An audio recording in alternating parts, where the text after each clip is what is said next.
안녕하세요. 42차 시 진행하겠습니다. 42차 시는 문화재 업무입니다. 페이지 수로는 181쪽이 되어 있네요. 자, 문화재 업무를 보면은 근간이 되는 법이 세 파트로 이렇게 볼 수가 있습니다. 문화재 보호법이고요. 그다음에 매장 문화재 보호 및 조사에 관한 법률이고요. 그리고 지표 조사 그리고 발굴 조사의 방법 및 절차 등에 관한 규정.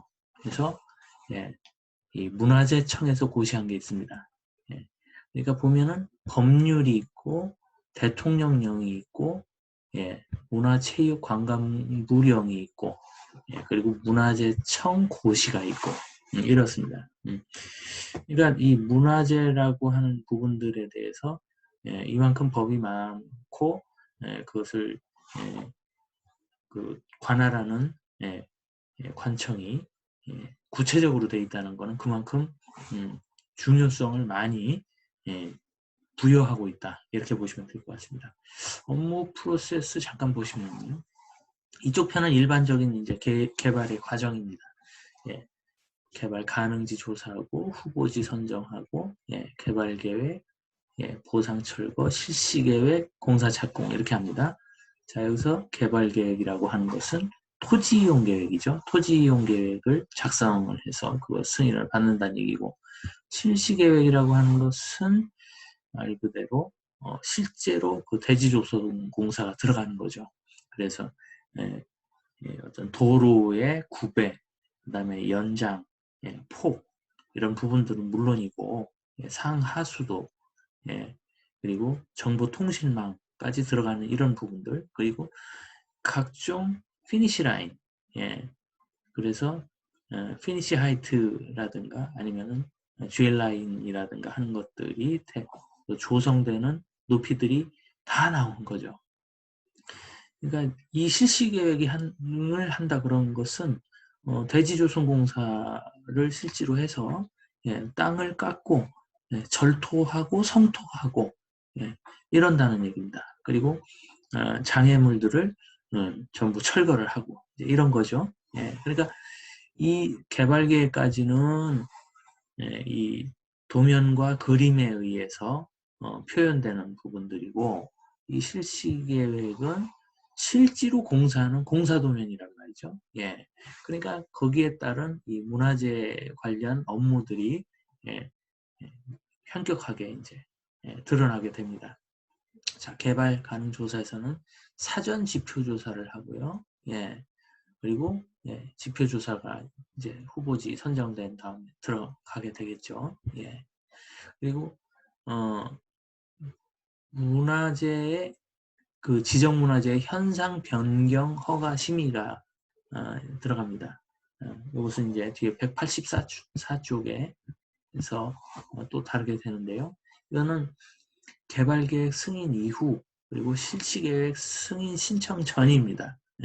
그래서 이 후보지에 대한 섹터가 다 구분이 되면서 거기에 따른 이 현상 변경, 좀 그 기존에 있었던 그런 상태에서 자연 방치 상태에서 그를 어떻게 움직여지는지 아니면은 손을 대든지 또는 촬영을 한다든지 하는 것에 대한 이야기를 허가 심의를 받아서 이제 하게 됩니다. 그 다음에 이 조사 대상지를 다 그 매수를 한 80% 이상 하게 되면은 그러면 이제 발굴 조사에 관련된 부분들이 이제 시작이 되는 거죠. 그래서 발굴 조사에 대한 시굴과 발굴에 관련돼서 그리고 실시 계획에 반영되는 보존 대책에 따라서는 보존 대책이 있고, 여기서 발견된 그런 유물들을 현지에서 그대로 둘 것이냐, 아니면은 이것을 그 지역에 가장 그 위치를 살리면서 어떤 공원을 만들어서 할 것이냐, 아니면 그걸 옮겨서 전시관을 할 것이냐, 이런 부분들에 대한 것이 나옵니다. 그러면 이제 187쪽에 설명드리겠습니다. 자, 지표조사 및 실시 시기가 있습니다. 매장문화재 보호 및 조사에 관한 법률 시행 규칙에 있고요. 또 이제 법에서도 그 지표조사에 대한 것을 이야기하고 있습니다. 지표조사라고 하는 것은 그러니까 이 문화재 업무는 그 개발 사업을 하는 그 지자체에 다 관할로 해서 문화재청과 문화재 업무를 담당하는 그런 부서가 있고 그 다음에 문화재에 관련된 지청이 다 있게 돼 있죠. 그래서 그 지역의 이런 발굴 문화재나 아니면 이런 문화재에 관련된 시굴 조사, 그 다음 지표 조사를 하는 그런 뭐 기관이라고 해야 될까요? 하여튼 그 연구원들이 쫙 있습니다. 리스트가. 그래서 그 연구원들을 통해서 이것도 그 전문적인 업무이기 때문에 그쪽에 힘을 빌어서 조사를 진행하고 이렇게 합니다. 자, 여기 보시면은 법에 건설공사 시행자는 해서 문화재가 매장 분포되어 있는지를 확인하기 위해서 사전이란 뭐죠? 건설공사 하기 전에 매장 문화재 지표 조사를 하여야 한다. 이렇게 되어 있습니다. 그래서 지표 조사는 말 그대로 토지, 땅의 표면을 조사하는 겁니다. 그러니까 이 파내거나 그러는 것이 아니고 쭉 다니면서 이 파편이라든지 아니면은 어떤 흔적이라든지 그 다음에 성터나 이런 것들을 있는지를 이렇게 쭉 보는 거죠. 자, 그 다음에 이 별표 1에 보면은 자, 규칙에서 그 시행 규칙에서 실시 시기가 나와 있는데 이거는 별표 1과 같다 이랬습니다. 자, 별표 1의 지표조사 실시 시기 해서 보시면은 이제 샘플로 이제 하나를 둔 겁니다. 도시 및 농어촌의 개발에 있어서는 도시개발법에 따른 경우는 실시계획 작성 완료 전에 지표조사를 실시해야 되고 그러니까 실시계획은 실제로 이제 대지조성공사가 들어가는 거기 때문에 그 전에 이런 지표조사가 이루어져야 된다는 거죠. 뭐 당연한 일이죠. 그 다음에 도시군 계획시설 사업에 대한 실시계획 작성 완료 전에 국토계획법에 의한 도시군 계획시설 사업 이 부분도 마찬가지로 실시계획 작성 전에 이렇게 지표조사를 하게 되어 있습니다. 그러면 여기 나와 있는 이러한 지표조사에 관련된 부분이 어디 나와 있냐면은 바로 183쪽에 나와 있죠. 183쪽에 보시면은 지표조사의 대상 사업에서 시행령으로 해서 얘기하고 있습니다. 자, 저 위에서 봤던 대통령령으로 정하는 그 공사란 해서 나와 있습니다. 자, 보시면은 1호에 토지에 시행하는 건설공사로서 토지에 시행하는 건설공사죠. 그러니까 어찌 보면은 이 그 교량 같은 경우는 가설공사가 될 수가 있습니다. 공중에 띄워지는 이런 공사인 것이고요. 토지에 직접적으로 대서 하는 이런 공사들을 이야기하는 거니까 어떻게 보면은 당연한 것 같지만은 공사의 여러 종류들을 놓고 볼 때는 토지에 시행하는 공사니까 결국 대지조성공사가 가장 첫 번째가 될 수가 있고 그다음에 뭐 대규모 이런 산업단지라든지 주거단지라든지 이런 것이 될 수가 있습니다. 자, 사업면적 했는데 여기서 사업면적이라고 하는 거는 매장 문화재 유존 지역을 제외한다. 매장 문화재가 있는 것이 확인된 거, 그 면적은 빼고 3만 제곱미터 이상인 경우 이렇게 돼 있고요. 대상 사업이 지표 조사를 해야 되는 게 그리고 내수면 어업법에 의해서 건설공사 하는 것으로서 사업 면적이 3만 제곱미터 이상 이렇습니다.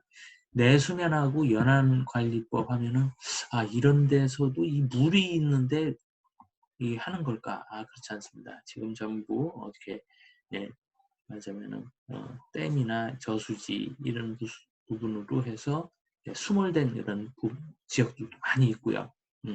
그리고 많은 유적들이 예, 그런 이 물길이 바뀌면서 예, 그리고 과거에 항구라든지 아니면은 도시 연안 도시 해안에 있었던 이런 연안 도시들이 예, 지진에 의해서 지질의 변경에 의해서 예, 수장된 경우가 상당히 많기 때문에 이제 그런 거죠.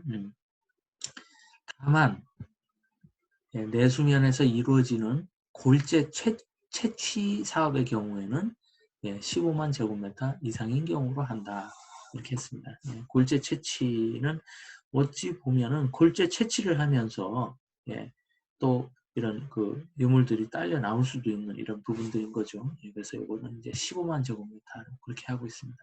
그래서 똑같이 연안이나 내수면 어업이나 예, 마찬가지입니다. 예, 내수면 어업은 예, 우리 강, 저수지 생각하면 되고요. 예, 댐이라든지 연안은 해안을 얘기하는 거겠죠. 자, 그 다음에 4호 보겠습니다. 4호는 2호에서 3호까지 규정에 정한 사업 면적 미만이면서 예, 미만이면서 뭐라고 되어 있냐면은 과거에 매장문화재가 출토되었거나 발견된 지역 예, 그러니까 면적보다도 그 지역에서 뭔가가 이렇게 나왔다라는 거, 예, 이런 부분들이 더 중요하고요. 그리고 두 번째가 제일 중요합니다. 이게 사실은 예, 문화재 업무에 있어서 이제 첫 번째라고 볼 수 있는 건데요. 역사서, 고증된 기록, 관련 학계의 연구 결과 등에 따른 경우 문화재가 매장되어 있을 가능성이 높은 지역에서 시행되는 건설공사. 이겁니다. 예. 사실은 이것에 의해서 지표조사에 대한 바운더리가 먼저 선정이 되고 이런 거죠. 사실 보면은 그 대동여지도라든지 아니면 과거 문헌에 있었던 지도에 있어서의 그 성터 아니면 뭐 궁궐터 그다음에 집단 거주지 이런 부분들이 다 이제 그림으로 나와 표시되어 있는 부분들 이런 데는 뭐 100%가 나올 수가 있는 거죠. 예. 근데 우리 한국이 예, 그 일제 강점기 때 또 워낙이 많이 이렇게 그 도구를 당하고 침탈을 당해서 문화재가 남아있는 게 많지 않단 말이거든요. 그렇기 때문에 지금 있는 문화재라도 소중하게 발굴을 해서 예, 발굴을 해서 그 개발의 전체적인 그 시안에 크게 영향을 미치지 않는 한도에서 아주 집중적으로 개발을 해내서 그 보존을 하고 그다음에 그것을 뭐 전시관이 됐든 옮겨서 전시관이 됐든 아니면 워낙 중요하고 이 옮길 수 있는 상황이 아니다라고 하면 그것을 공원으로 바꿔서 그래서 개발 계획서부터 이렇게 좀 조정을 하고 예, 할 수 있는 그런 시발점이 되는 거죠. 예. 자, 그 다음에 지정문화재 현상 변경 허가 그랬습니다. 자, 현상 변경. 현재 있는 상태를 바꾼다라는 그런 뜻이죠. 예. 국가 지정문화재 주변의 개발 행위가 문화재에 미치는 영향을 검토받고, 예. 그리고, 예. 관할 특자시, 특별자치도지사, 시장, 군수, 구청장을 거쳐 문화재청장의 허가를 받아야 한다. 이렇게 되어 있습니다. 예. 그래서 현상 변경을 하는 행위로서 예, 국가 지정 문화재에 대해서 이렇게 그 현상 변경을 하는 행위에 대해서 허가를 이렇게 받아야 되는 것이고요. 예. 그리고 여기 보면은 탁본, 영본, 영인 이런 얘기가 나옵니다. 예, 탁본, 영인. 예, 탁본은 말 그대로 먹물 묻혀서 우리 비석에 이렇게 예, 뜨는 거죠. 새겨져 있는 거. 그리고 영인이라고 하는 것은 사진을 찍어서 그것을 다시 이렇게 복사하는 겁니다. 예, 출판하는 거죠. 예, 인쇄하는 거 그런 구분들. 그리고 촬영. 예. 촬영에 관련돼서 우리 그 박물관에 가서도 촬영 금지 많이 나와 있죠. 예, 두 가지입니다.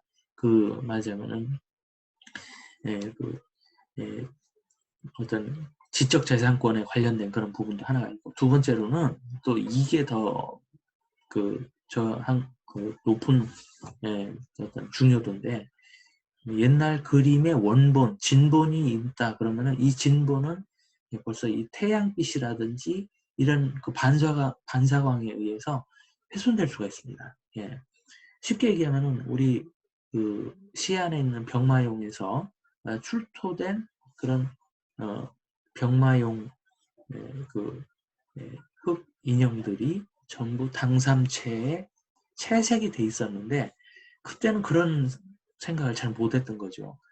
딱 발굴해서 햇빛을 보니까 노출되니까 얼마 안 지나서 전부 탈색이 되는 그런 것을 경험한 것이 있죠. 레오나르도 다빈치의 모나리자라든지 이런 부분들을 전부 그 유리 안에 진공 유리 속에 집어넣고 촬영을 못하는 것이, 빛이라고 하는 것 자체는 파동설과 입자설 두 가지가 지금 인정을 받고 있죠. 그래서 이 빛이라고 하는 것도 입자가 있어서 그게 분자가 됐든 원자가 됐든 전자 형태로 됐든 간에 그게 물체에 부딪혀서 나타내는 것이 바로 모양을 우리가 눈으로 감지한다. 이렇게 보는 거죠. 그렇게 보는 거기 때문에 이 촬영에 있어서는 사실은 굉장히 좀 민감할 수가 있습니다. 그리고 어쨌든 그 지하에 묻혀 있었던 이런 부분들이 출토되고 할 때는 전부 그 텐트를 쳐서 암막 상태에서 이렇게 원본을 구해야 되는 부분이 있습니다.